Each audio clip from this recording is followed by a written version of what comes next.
Let's get started here. Let me see if I can advance my slides here. Welcome again. And Ali, thank you for such a wonderful introduction. Again, my name is Sam Palazzolo. I'm the Managing Director at Tip of the Spear Ventures. We're a Las Vegas LLC here in the United States. If you'd like to connect with me, I put up on the screen here my LinkedIn address. Please feel free to send me a connection. Would love to interact with you in that space as well. And as Ali mentioned, Tip of the Spear Ventures, we're a dual-purpose advisory service as well as venture capital firm. And I've listed on this screen a couple of the different advisory services that we offer to not only our entrepreneurs, but our target market is the Inc. 500. So let's slide over here because today's topic is the exponential growth strategies of the Inc. 500 leaders. So I thought it'd be a nice moment to discuss who exactly is the Inc. 500. Who are they? What industries do they represent? And what does it take to get onto this all-important list here as a small private business? And small meaning anything from 1 million annual revenue up to the sky. So there's no revenue limiters here. But the exponential growth strategies therein, we'll also get talking about that for a little bit and some of the research that we conducted with the Inc. 500 leaders. So who is the Inc. 500? Well, quite simply, the Inc. 500, they come from all industries here in the United States. So think of it coming from the technology space, manufacturing space, consumer product space, so on, so forth. So that it represents a wide range of industries, primarily coming from the technology space as well as the professional services. Things like advertising agencies, for example, comprise the majority of the Inc. 500. And they're also known for their exponential growth.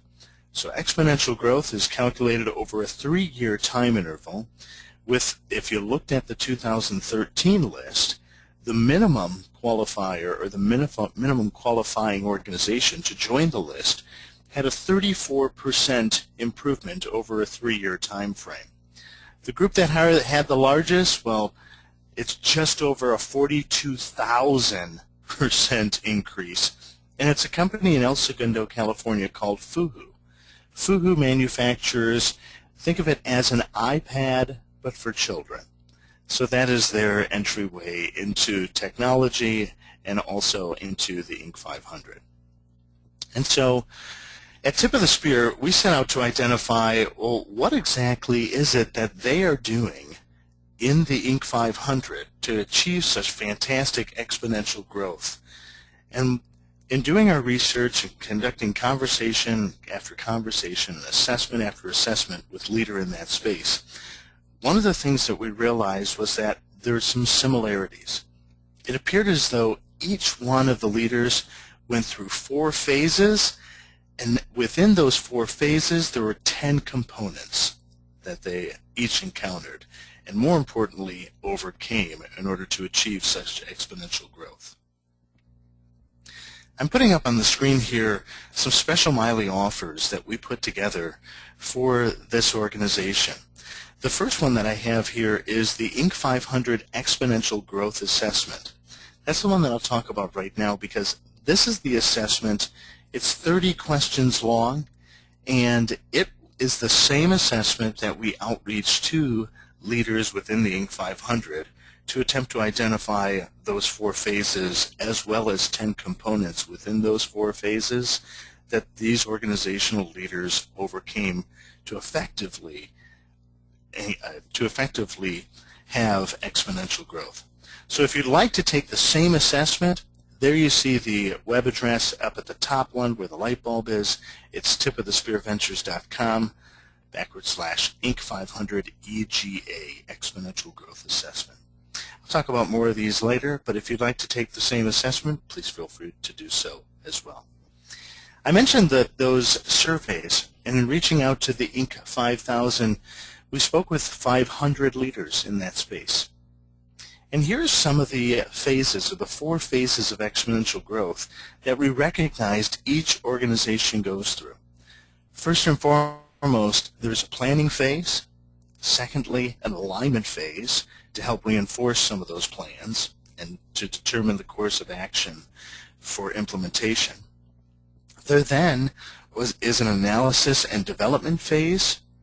That would be where it is that many of the benchmark or baseline opportunities are established for the organization. And then finally, the fourth phase is that of exponential growth occurring through implementation. We all know that we can come up with great goals. We can plan them out, ensure that everything's aligned, conduct analysis and development in our organizations, and then the trick becomes, how do we implement? And more importantly, how do we get what it is that we're implementing to stick in our organizations? Well, these are some of the things that the Inc. 500 leaders have certainly seemed to get a better grasp on than most entrepreneurs setting out to launch their organizations. Before I go into the 10 components of these 4 phases, Ali, can you help me run the poll, the first poll that we set up for growth? Because what I'd like to do is I'd like to get a grasp of who's in the audience today, and in 2013, so this current calendar year, as we approach the end of it here in the December timeframe, I'd like to find out from a growth perspective what your organization has achieved. So Ali, can you help me run that poll, the first one, please, on growth? Let me see. Okay. Very good. Can you see it? Sam, I think you won't be able to perhaps see it, but the audience will see it.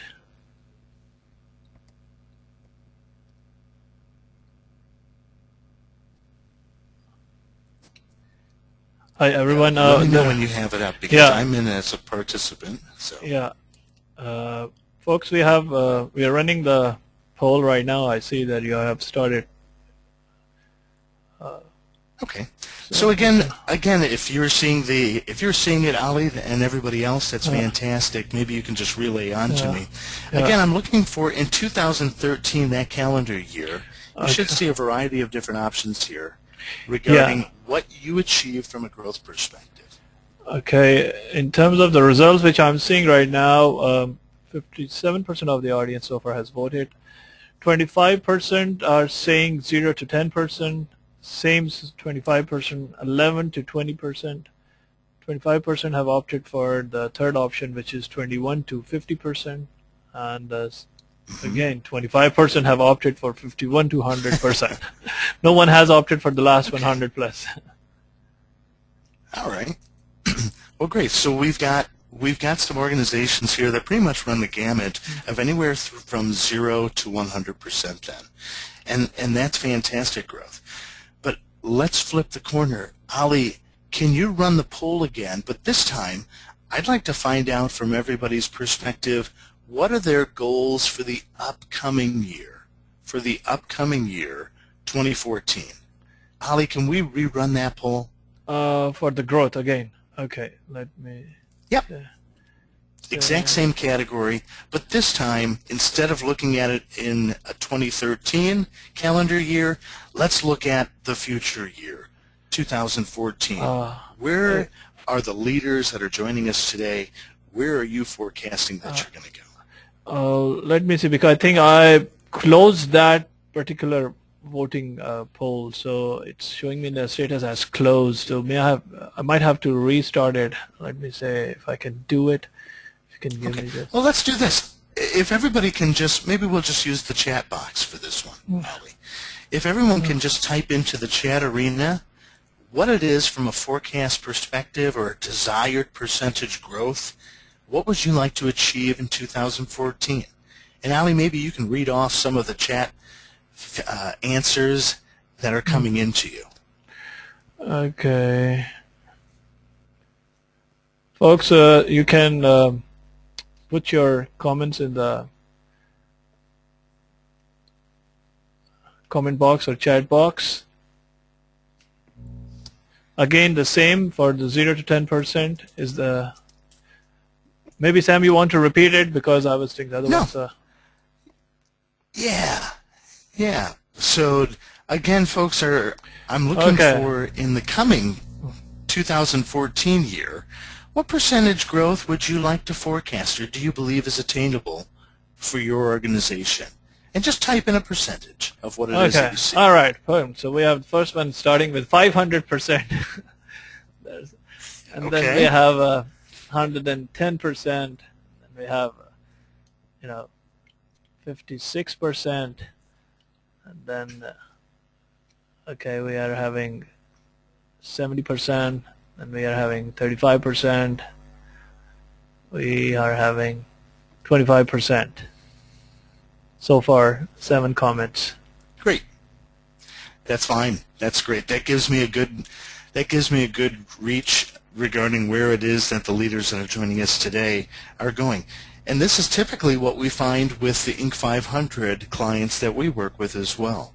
That while they might have had growth somewhere between that 0 and 100%, everybody wants to get to that exponential figure or the 100+% category, right? And so we see the same things here with our audience today. Well, let me advance this slide, because if these are the 4 phases of exponential growth that we identified in working with the Inc. 500 leaders, let's take a look at the 10 components within these 4 phases of exponential growth, because these are them. There's innovative vision, which we're going to talk about today. That is not only what is it that we stand for as an organization, but where do we want to drive successfully? Backing up into those other 10 categories here, or 10 key components, we have leader alignment. Periodically, we see leaders coming up with great vision plans. However, they very rarely get all of the leaders on board. And if it's difficulty getting all of the leaders on board, the third category here, stakeholder endorsement, imagine the difficulties in getting everyone engaged and in support of the vision of the organization. The fourth category or component that we identified is the concept of change and the ability to be agile in its implementation. So think of your organization, think of yourself as an individual. How difficult is it for you to change? Well, that's one of the key components. Fifth here is the communication concept. We've seen great plans be developed, and I'm certain that our audience here today has developed great plans as well. But sometimes how those plans get communicated, either face-to-face, maybe in large group settings, or maybe even electronically. And speaking of electronic, maybe the coordination of what it is that gets said electronically in memos, excuse me, as well as in the public media, maybe there's some opportunities to improve there. But communication, the fifth of the 10 key components that we identified. The sixth item here is culture. That meaning, what is your organization? What, as a mini segment of culture or subculture, what do you all stand for? This is especially difficult in organizations that transfer across country border lines. So in other words, some of the members within the Inc. 500, they have international organization components as well. So they might be headquartered here in the United States, but they also have offices internationally in Canada, maybe Central America, South America, Europe, Asia, etc. So how do you bridge those cultural gaps? The next column here represents workforce engagement. So these are more of the implementation moments. We talked a little bit earlier about having stakeholders endorse or fall in alignment with the organizational vision. But from a workforce engagement perspective, how willing are they to actually take action? So it's not some of the talk, it's more of the performance, if you will. We have an eighth component here, which is training and development. We see many of the Inc. 500 organizations who pursue aggressive plans to not only train, but to develop their key employees. And it's just not key employees from a potential perspective.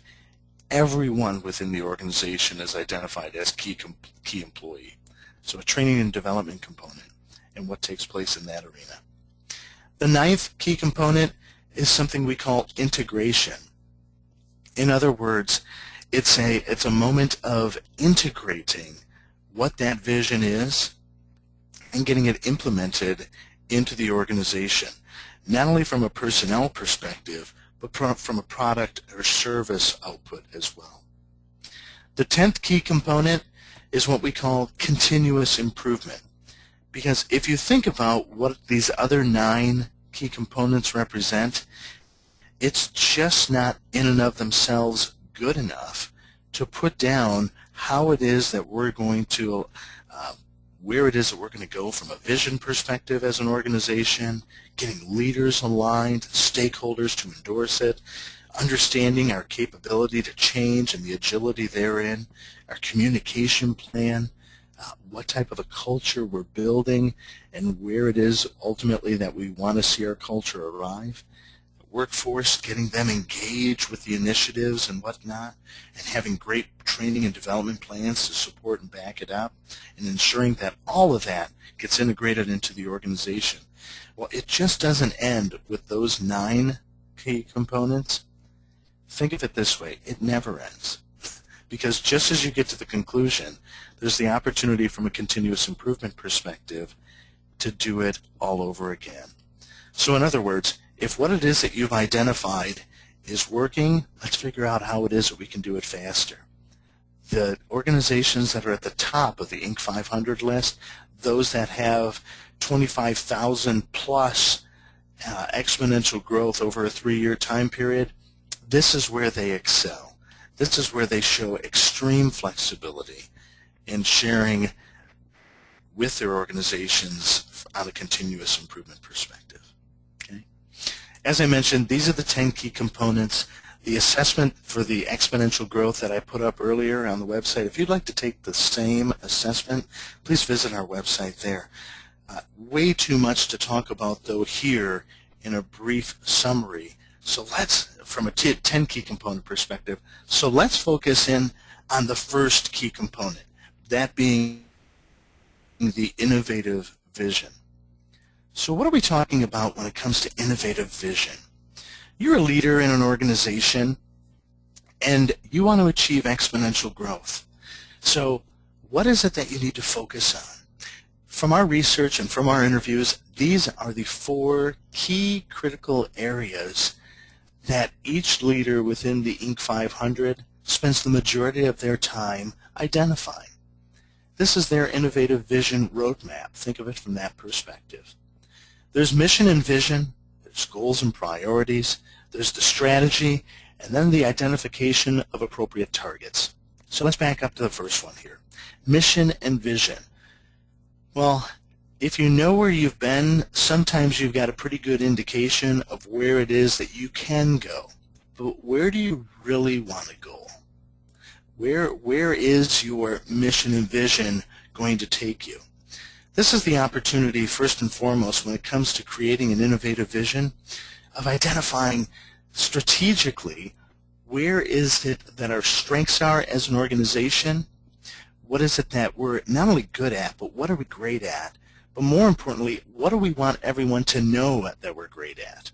A lot of times the Inc. 500 organizations are attempting to identify from a consumer perspective, or whether it's an actual consumer or a business-to-business type of a transaction, they're trying to figure out their product mix or service offerings.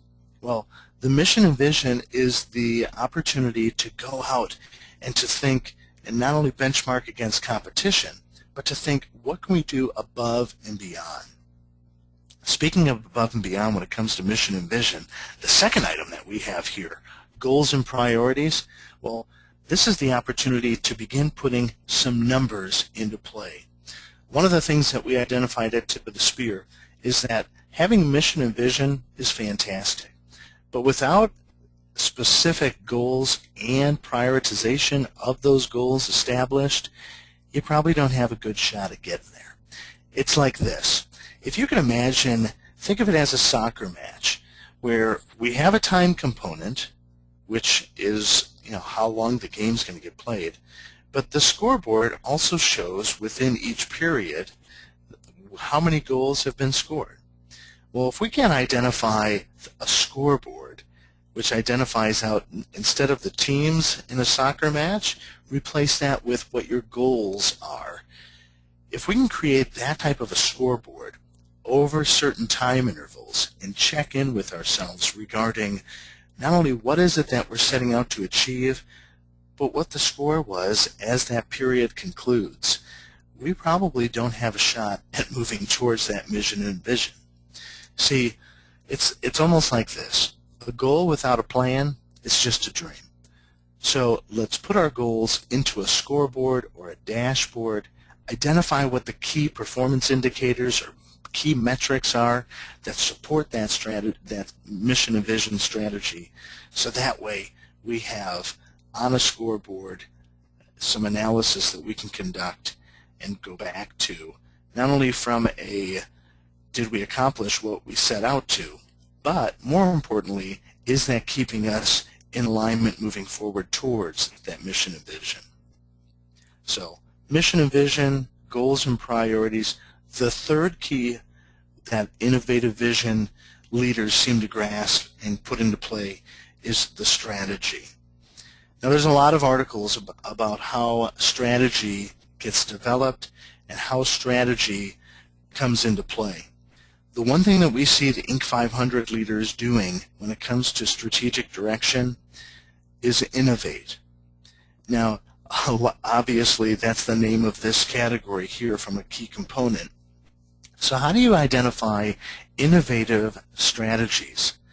Well, quite simply, it's a leveraging of several things. First and foremost, the Inc. 500 leaders seem to strategize how it is that they can innovatively implement technology to support their mission and vision. So it's the integration of technology. A third key component, or a second key component for the strategic identification is, if we leverage technology, how are we going to get our people aligned with that technology? So the second key component is the people, and I'll talk a little bit more about that a little later on. The third key component from a strategy perspective when it comes to innovative vision, if we talked about technology and we talked about people, it's putting the action plan into place regarding where it is that we're going. Action plans following along a SMART model: specific, measurable, attainable, relevant or realistic, and tying it in with a time component, a SMART plan. I know we've all heard those before. Those are some of the best of what the Inc. 500 leaders do. I mentioned a SMART goal. The fourth item here on this innovative vision is identifying targets. Now, one of the things that we've come up with is in alignment with the BHAG principle, the big, hairy, audacious goal. Well, think of it from this perspective. If we have, as many of our participants in here today said, you know, they're looking for less than 100, but there was a couple of folks who breached over the, I'd like to have greater than 100% growth. Well, guess what? Those are the targets that you've established. And there's probably some lessons that you've learned in 2013 that can help you leverage or grow faster in the coming year, 2014.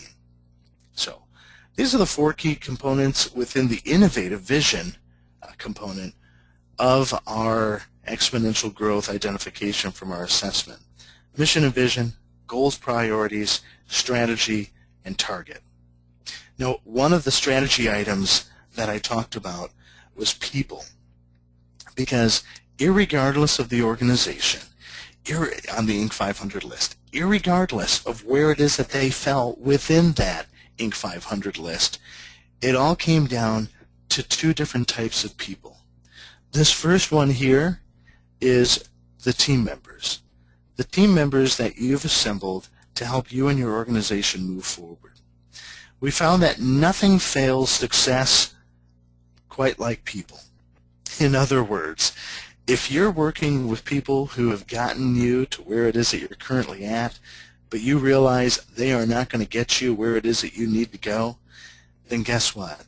We probably have the opportunity to upgrade our people. In other words, let's see if we can replace or hire appropriately people who are operating at more of an A level instead of potentially the B or C. Not that there's anything wrong with the people, and we don't want to show loyalty to those who've gotten us to where we are, but there might be a different skill set, and there might be a different need that we recognize, that our people who got us to where we're at aren't going to get us to where we need to go. So people, first and foremost, a great opportunity to look at them, and as those other 10 key components measured out, there's some opportunity to focus on the people aspect of the business. Now, at Tip of the Spear, one of the things that we do when it comes to recruiting not only leaders, but team members as well, is we encourage organization leaders to hire slow. In other words, the recruiting process should be established so that it's somewhat of a lengthy and maybe not arduous task, but one of those where it takes time. So that way you can identify who the best potential players are to come and work within your organization. Well, if we encourage people to hire slow, and by slow, it could take upwards of 2 months to 3+ to hire the appropriate people. Well, if we're going to hire slow, one of the other things that we'll encourage our leaders to do is fire fast. In other words, if you recognize that the people that you've brought on just aren't getting it, irregardless of how well you vet them out, what types of personality profiles that you established during the recruiting process, how many interviews that they've gone through, how many submissions that you've asked them to make to you from examples of their work product, etc., etc. If the folks just aren't getting it, if the people that you've brought on, either leaders or team members, just don't seem to be a fit, then it's time to part company with them. There might be an opportunity for you to conduct some training, but more times than not, one of the things that we see the Inc. 500 leaders doing is not only that hire slow, but also fire fast. So this is one of the key components when it comes to innovative vision and the support therein from a people perspective.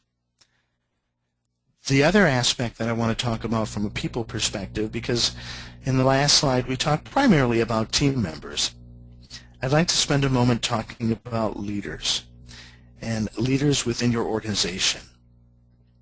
Well, we believe that it's always best to be able to promote from within to help support your strategic vision of where it is that you want to go as an organizational leader, and to help achieve some of those exponential growth moments of the Inc. 500. We recognize that sometimes that's too big of a crutch. In other words, perhaps you're bearing the weight of the world on your shoulders. There's an opportunity for you as leaders to capitalize on achieving exponential growth from a variety of sources.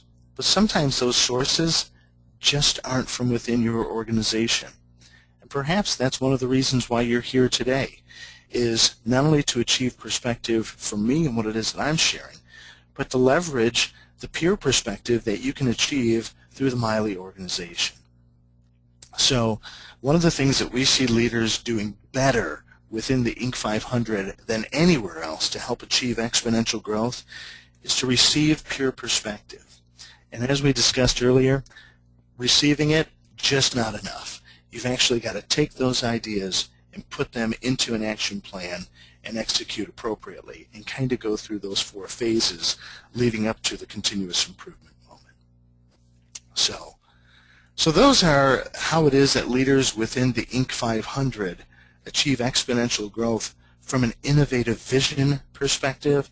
Again, there's 9 other key components within those 4 phases that we identified.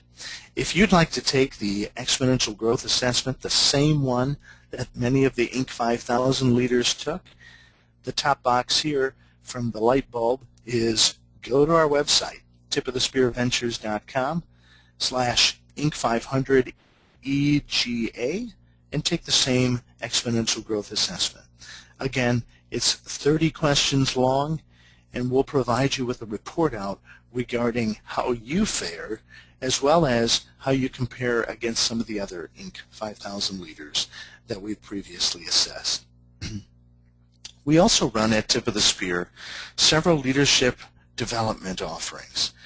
We're proud sponsors of the Kouzes and Posner Leadership Challenge.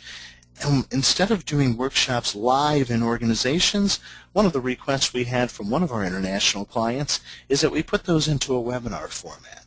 And so we have a webinar that's coming up here at this next week, and it's on the Leadership Challenge written by Jim Kouzes and Barry Posner. Single-handedly the best foundation for getting leaders up to speed and keeping them at pace faster. You can view those leadership development workshops at our website, tipofthespearventures.com/events. And we have a special offering for Miley participants of 50% off. All you need to do is enter promo code Miley within the promo code box. We also offer centered executive coaching. This is our relationship with Marshall Goldsmith and his stakeholder-centered coaching. We call our version or variety of coaching centered executive coaching. And if you'd like more information on that, Miley organization participants receive 50% off, and you can email us at info@tipofthespearventures.com. So, Ali, that's our presentation for today. I'd like to open it up now for any questions and answers that the group might have. And if you could, please, in the chat arena, as you see Ali is already placed in there, please put in any questions that you have. You can type them directly into the chat box, or as Ali has sent out, you raise your hand by clicking on the hand icon available on the webinar console to speak directly with me and with Ali. So, Ali, do we have any questions that I can help answer for yes, participants joining us this morning? Definitely, yeah. There are questions posted already in the box, so I'm going to read them over. But meanwhile, please feel free to raise your hand, and I'll be able to give you an opportunity to speak with Sam directly. Well, let me move to the question box. Okay, we have a question. What are some of the key challenges leaders encounter during implementation phase of exponential growth, as per what you have perhaps found in your findings? So, would you read the question again, please, Ali? What are the key challenges that leaders have encountered during implementation phase of exponential growth? I think these are the 4 stages of the... Great question. Great question, and there are several. When it comes to implementation, I can say first and foremost, when it goes to the implementation phase, you really get to identify how clearly you've identified your strategy. So I would put the first answer of implementation challenges into a clarity of strategy. And so that's the first thing. Leaders sometimes in I want to say, take action first, think about it second. They probably don't have the best strategy down on paper, or worse yet, they're not able to communicate it if they don't have it on paper. So I'd say clarity of strategy is the first thing. The second thing when it comes to challenges during the implementation phase is that perhaps we don't have the right resources present. One of the organizations that we work with identified that twofold. One, they didn't have enough personnel in order to take on the aggressive marketing as well as business development goals that they wanted to focus on. So they didn't have the right personnel. Another organization didn't have the right resources from a technology perspective. They knew what they needed to do. The person who coordinated their marketing, call him a chief marketing officer for other purposes, they didn't have the right technology in place to be able to effectively outreach to potential prospective clients. So from a lack of resources, that would be another implementation hurdle. Resources can also look at it from a team member perspective. And I mentioned it earlier when we were talking about people. The team members who were present in one of the clients that we work with were very successful at getting them from the ideation, the creation, launch pad, as well as liftoff for the organization. And that was successful up to a point. But once they achieved about 25 team members in the organization, there needed to be a different set of expectations when it came to the leaders. And so not only were the team members different, but the leaders needed to behave differently as well. So those are probably the top three that I would see from an implementation challenges that some of the Inc. 500 leaders have encountered as well as overcome to achieve exponential growth. Ali? Okay, thank you very much. We have a few more questions, so let me go back to the question box. Can you give any specific examples or bring interesting case studies on innovative strategy that the Inc. 500 adopted successfully?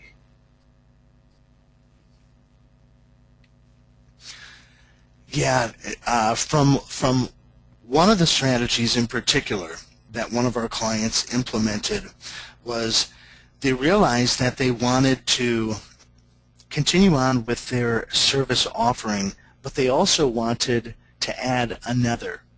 So in other words, they're a very large services firm that has extreme success within the advertising arena. But one of the things that they wanted to do was to see if they couldn't encroach upon the electronic medium market. Maybe take some advantage, think of it this way, from a social media perspective, with which some of their prospective clients either didn't have a good grasp of or had no presence within social media. So think of it as a Facebook, Twitter, LinkedIn, those types of social media outlets. The best way that they went about doing this, the specific example is that they not only created what the offering was from a social media advertising perspective, but the most important thing that they did was they kind of got out of the conference room, if you will, and they went and they talked with two different types of groups. They went and they talked with their current client base to see if this new offering resonated with them. Not only, and that helped them round out what their offering was, but more importantly, they also bounced pricing questions off of them regarding how much would you pay for those services. So that was with their current client list. Now that's kind of already organizations captured. They also went out, because the reason why they wanted to get into social media advertising or electronic advertising was they wanted to conquest new business. And so they went out and identified who their top 100 organizations were that they wanted to do business with that they currently weren't. And they had similar conversations with the chief marketing officers as well as other C-suite leaders in that top 100 target prospective list regarding their social media offerings. So that's a specific example of how it is that an organization within the Inc. 500 went out with a new strategic direction to their not only target market but also existing client base to identify if this strategic direction, the new improved one, would work for them and their organization. So that's an example there. Ali, what other questions? Okay, thank you very much. Another one. Out of the 10 key components of transformation, what would be your advice on how should we prioritize them in putting up a transformational plan? Yeah, great question. So knowing the 10 in and of themselves isn't in and of itself enough, right? You've got to identify from a prioritization perspective how it is, or where do we start? Where do we start and where do we finish? And so one of the things that we look to identify from an assessment perspective is to identify just that, a pecking order. You'll be able to identify, once we complete the assessment, not only the things that we're doing well in from your perspective, but the opportunity areas as well. Once you identify from an opportunity perspective where your greatest opportunities are, that can help set the strategic direction. But the way that we set up the assessment is, and this is a great question, is to help a leader identify strategic direction for achieving exponential growth. So the assessment in and of itself kind of spells out which of the 10 key components to start with, which ones can be more towards the tail end of the focal point perspective. So, but all of them, keep in mind, all of them are important for achieving exponential growth, but some are more important than others, and that's what the assessment that we build is determined to provide. Okay, now we have a caller raised a hand. We have Dr. Muhammad Faridi from Kingdom of Saudi Arabia. Doctor, could you please introduce and ask the question? Yeah, hi Sam. Thank you for a wonderful presentation. And I'm a professor here in Kingdom Saudi Arabia. And my question is that usually because there's a lot of market saturation and maturity in terms of growth, and when in this kind of situations where the market is tight, so as an organization, what are how can we convert these weaknesses as opportunities? Can you give some kind of tips of how we can explore some possibilities of some potential areas of making a niche marking somewhere in order to get a growth and you have a competitive edge over your competitors, something like that? I know it's a very vague question, but I just want to know what can be some essential qualities which we can ground upon in order to get some kind of advantage. No, great. It's a general question, but it's an important question from the perspective of where do we start? And maybe I'll answer it in that direction, Dr. Muhammad. Thank you for the question. No problem. So it's not uncommon here in the States, if you think of it, for the Inc. 500 leaders to attempt to go after a market that's already saturated. And it might already be filled from a service or product perspective by an existing organization that's been in place for years. They've got the relationship. It's almost been passed down from generation to generation. And what would possibly cause a client to want to switch momentum to go to work with somebody else? And perhaps this is where I think the Inc. 500 leaders capitalize on their agility better than most. And they do that by not only crafting their services from a customized perspective, so it's very niche at times. It can be a very niche type of a product or service from an on-road perspective into an existing organization. So they customize the offering instead of it being cookie cutter. They also show great agility when it comes to who delivers the product or the service. So in other words, instead of it being junior people or freshman people within the organization, I'm finding that some of the Inc. 500 leaders, what they do better than most is their senior leadership actually stays engaged and with the clients that they work with and gets valuable feedback from them on how they can refine their current service or product offering, but also how it is that they can look forward and identify future service and product offerings. So these are probably some of the key differentiators that I'm seeing Inc. 500 leaders do when it comes to going into market saturation or saturated environments. One, they've got customization on their side.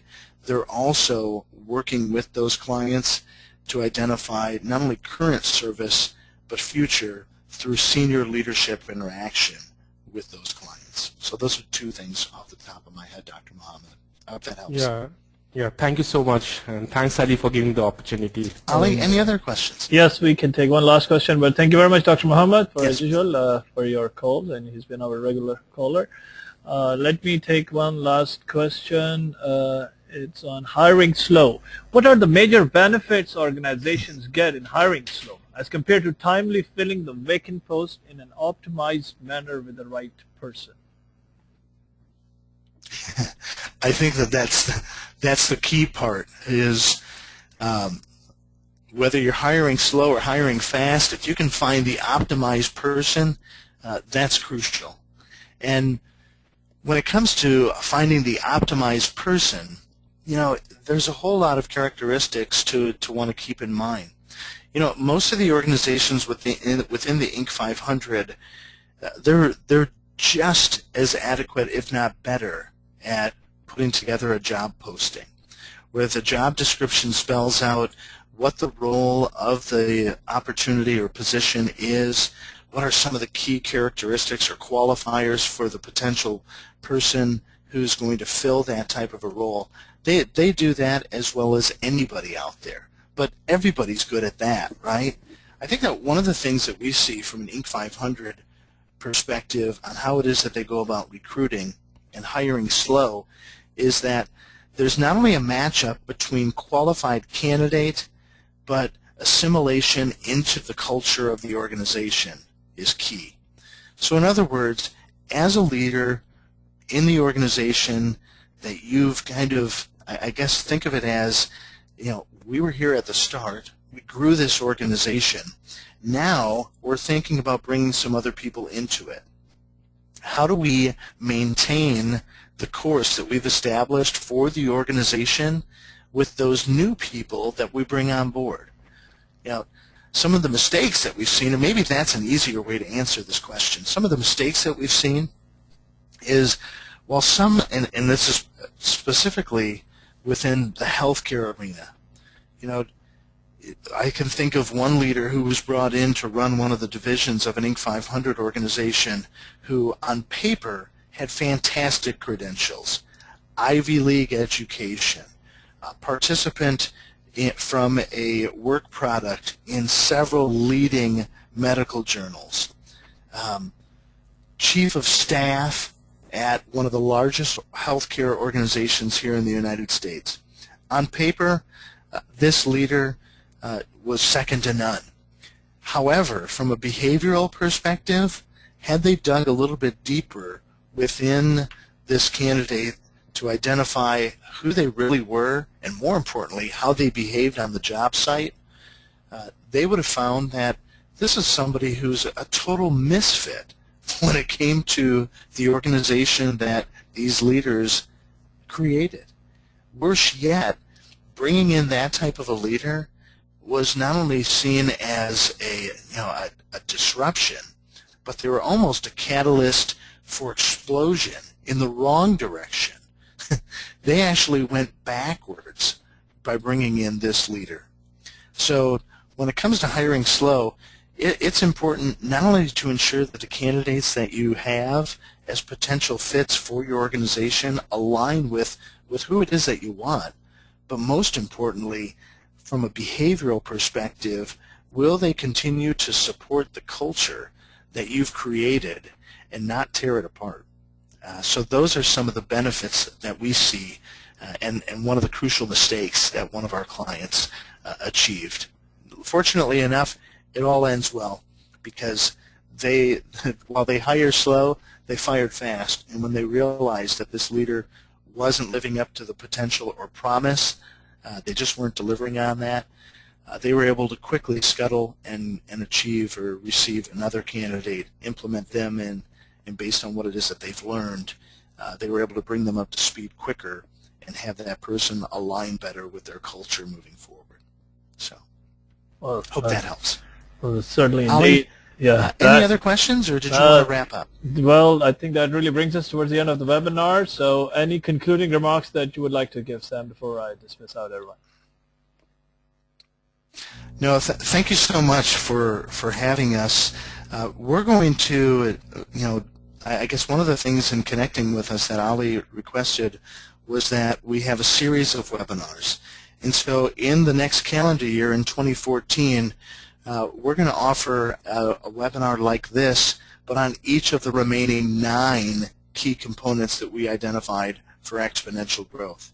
So look forward to those types of webinars coming to you here at miley.org. And if you had any questions or you wanted to find out more about the assessment, again, visit us at tipofthespearventures.com/Inc. 500 EGA.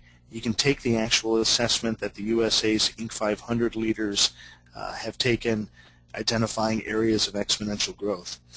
Again, We've got a leadership development workshop coming up here this week. We'll have several more of those in 2014. We're offering a special discount for participants on these webinars or within the Mali community for 50% off. And if you'd like to inquire about our centered executive coaching packages, which are centered on the Marshall Goldsmith methodology, please send me an email at info@tipofthespearventures.com.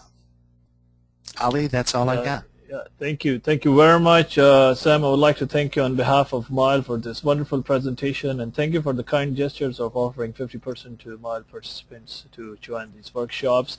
Folks, please do take maximum advantage out of these promo codes.